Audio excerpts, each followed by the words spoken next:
किसान दोस्तों ਤੁਹਾਡਾ ਸਵਾਗਤ ਹੈ ਤੁਹਾਡੇ ਆਪਣੇ YouTube channel Lakhvir agri information ਵਿੱਚ।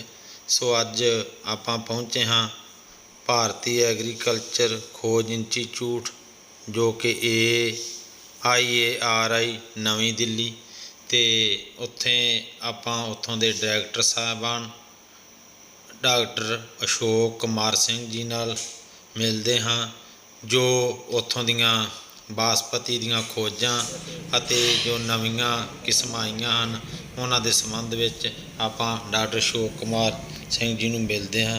तो सब तो पहला डॉक्टर अशोक कुमार सिंह जी दा आपां बहुत बहुत धन्नवाद करते हैं जिन्हां आपां नूं समां दित्ता। डॉक्टर साहब तुसीं किन्ने तो लैके इत्थे ज्वाइनिंग कीती है? तो मैं 1986 में यहाँ पर छात्र के रूप में अपनी PhD करने के लिए आया था अनुवंशिकी विभाग में, भारतीय कृषि अनुसंधान संस्थान में। और PhD करने के बाद मैं यहाँ पर वैज्ञानिक के पद पर कार्य किया, फिर उसके बाद वरिष्ठ वैज्ञानिक रहा, फिर अनुवंशिकी विभाग के अध्यक्ष के रूप में भी संस्थान की सेवा की। और पिछले करीब 25 वर्षों से मैं धान की उन्नत प्रजातियों के विकास में लगा हुआ हूँ, और विशेष रूप से हमारा शोध जो है बासमती धान के ऊपर है। और पिछले जनवरी 2020 से मैं संस्थान के निदेशक के रूप में कार्य कर रहा हूँ। जो संस्थान के द्वारा विकसित बासमती की प्रजातियाँ हैं उनका रकबा करीब देश में जो 2 मिलियन हेक्टेयर यानी कि 20 लाख हेक्टेयर क्षेत्रफल में बासमती धान की खेती होती है 7 राज्यों में, जिसमें कि पंजाब, हरियाणा, जम्मू कश्मीर, हिमाचल प्रदेश, दिल्ली, उत्तराखंड और उत्तर प्रदेश के 27 जिले आते हैं। और इनमें हमारी किस्में जो बहुत ज़्यादा प्रचलित हैं, पहले पूसा बासमती एक, जिसको मुच्छल के नाम से किसान भाई लगाते थे, और उसके बाद में फिर पूसा बासमती 1401 किस्म है जो कि पंजाब के कुछ हिस्से में बहुत प्रचलित है, पूसा बासमती 1121 और पूसा बासमती 1509। ये तो किस्में हैं जो कि थोड़ी पुरानी हो गई हैं और किसान भाई हाँ, इसमें जो है 1509 एक पूरा एक टीम है वैज्ञानिकों की, उसमें मैं उसका मुखिया जी। और उसके पहले 1121 में हमारे एक वरिष्ठ सहयोगी थे डॉक्टर VP सिंह, वो उस प्रोग्राम को लीड कर रहे थे जब वो 1121 निकली थी। उसके बाद 1509 और इसके बाद की किस्में जैसे पूसा बासमती 1692 आई, वो हमने 2018 में रिलीज़ की थी, वही बहुत अच्छी किस्म है। तो विशेष रूप से जो 1509 और 1692 किस्में हैं, ये 120 से 125 दिन के अंदर पकड़ तैयार हो जाती हैं और पैदावार काफ़ी अच्छी इसके अंतर्गत आती है। इन 1509 ਤੇ 1692 ਦਾ ਝਾੜ ਯੀਲਡ 'ਚ फर्क है? 1692 की पैदावार करीब 5 कुंटल प्रति एकड़ ज़्यादा आती है, और इसके चावल में दूधिया दाने का जो प्रतिशत है वो भी कम होता है, चावल टूटता कम है, पैदावार तो अच्छी है ही इसमें।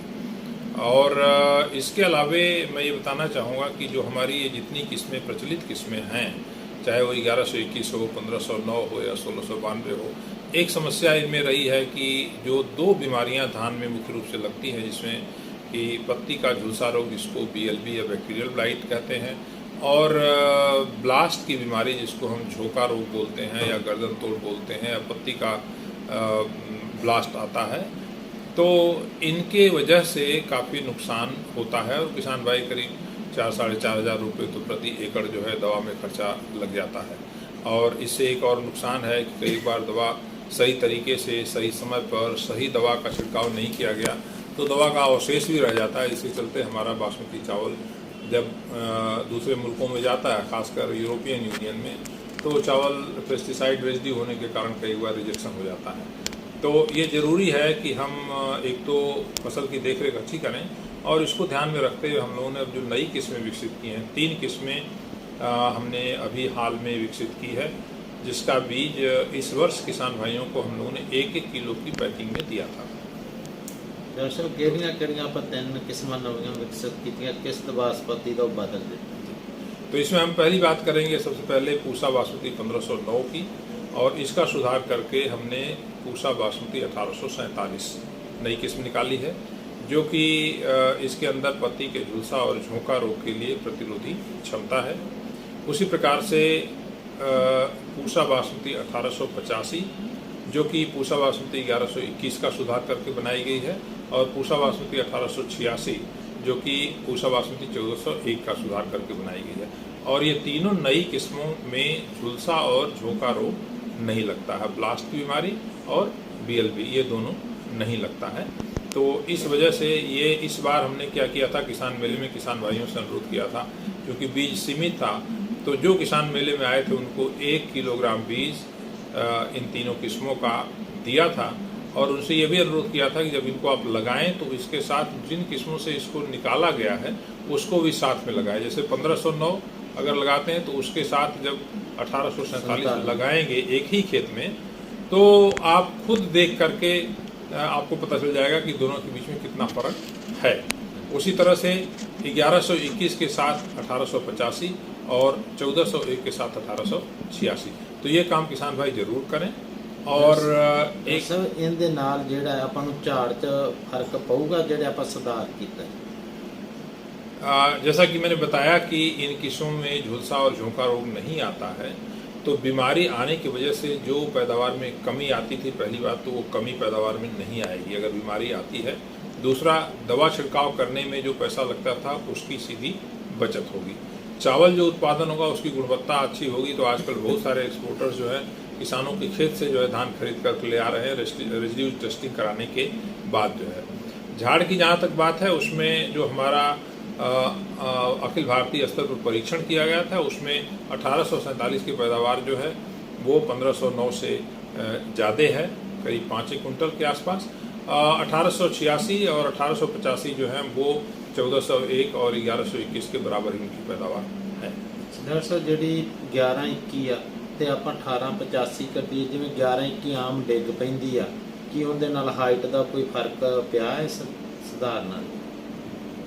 इस संदर्भ में आपको बताना चाहूँगा कि 21 लोगों ने और पहले 2017 में निकाली थी, जिसको हम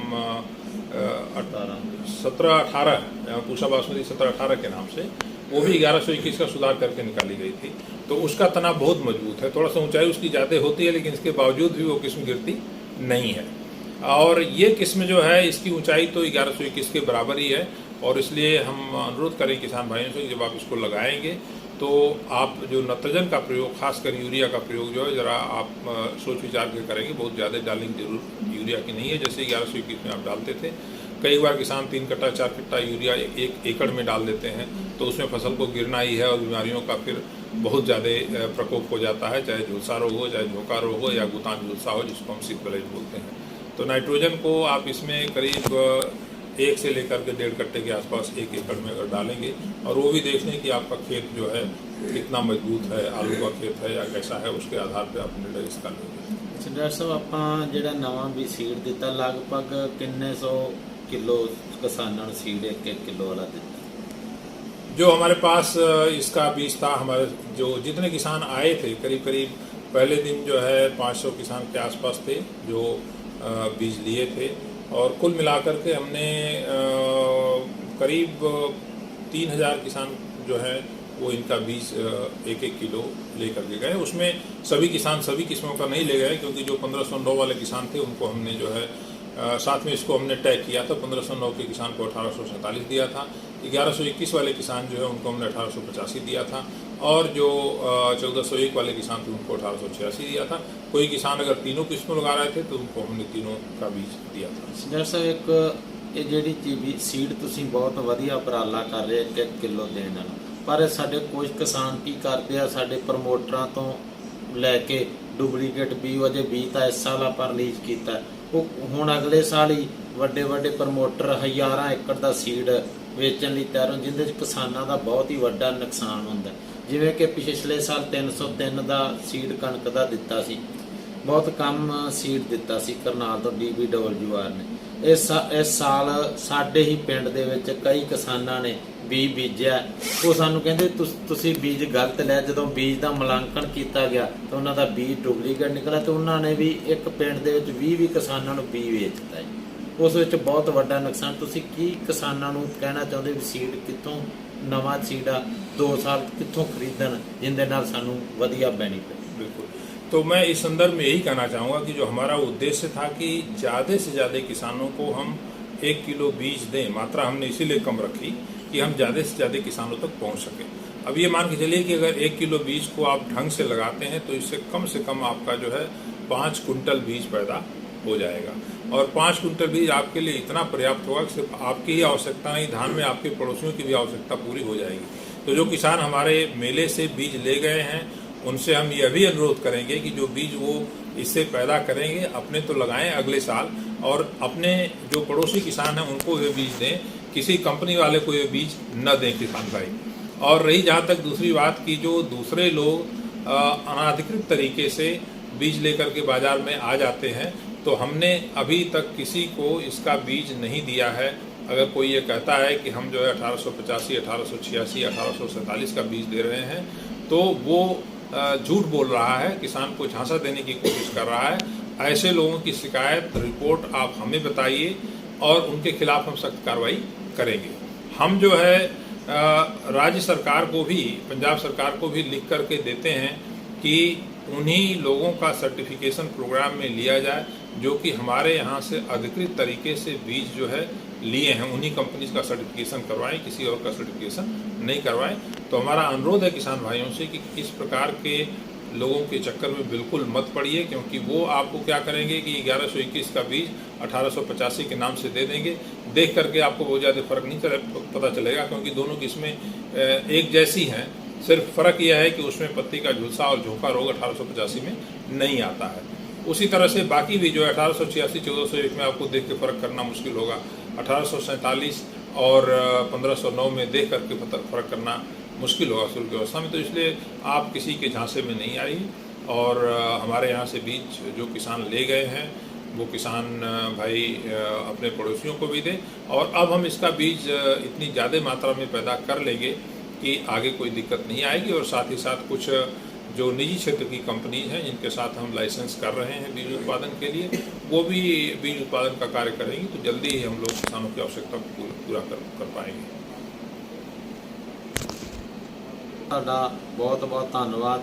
ਤੇ ਅਸੀਂ ਸਾਰੇ ਕਿਸਾਨ ਦੋਸਤਾਂ ਵੱਲੋਂ ਤੁਹਾਨੂੰ ਬਹੁਤ ਬਹੁਤ ਵਧਾਈ ਦੇਣੇ ਚਾਹੁੰਦੇ ਹਾਂ, ਕਿਉਂਕਿ ਤੁਸੀਂ ਸਾਨੂੰ ਬਹੁਤ ਹੀ ਵਧੀਆ ਗੁਣਵੱਤਾ ਵਾਲੀਆਂ ਪਿੱਛੇ ਵੀ ਫਸਲਾਂ ਦਿੱਤੀਆਂ ਤੇ ਜੋ ਉਹਨਾਂ ਦੇ ਵਿੱਚ ਕਮੀਆਂ ਆ ਰਹੀਆਂ ਉਹਨਾਂ ਨੂੰ ਦੂਰ ਕਰ ਰਹੇ ਹਾਂ। ਅਸੀਂ ਦੁਬਾਰਾ ਤੋਂ ਤੁਹਾਡਾ ਫਿਰ ਧੰਨਵਾਦ ਕਰਦੇ ਹਾਂ। ਬਹੁਤ ਬਹੁਤ ਧੰਨਵਾਦ।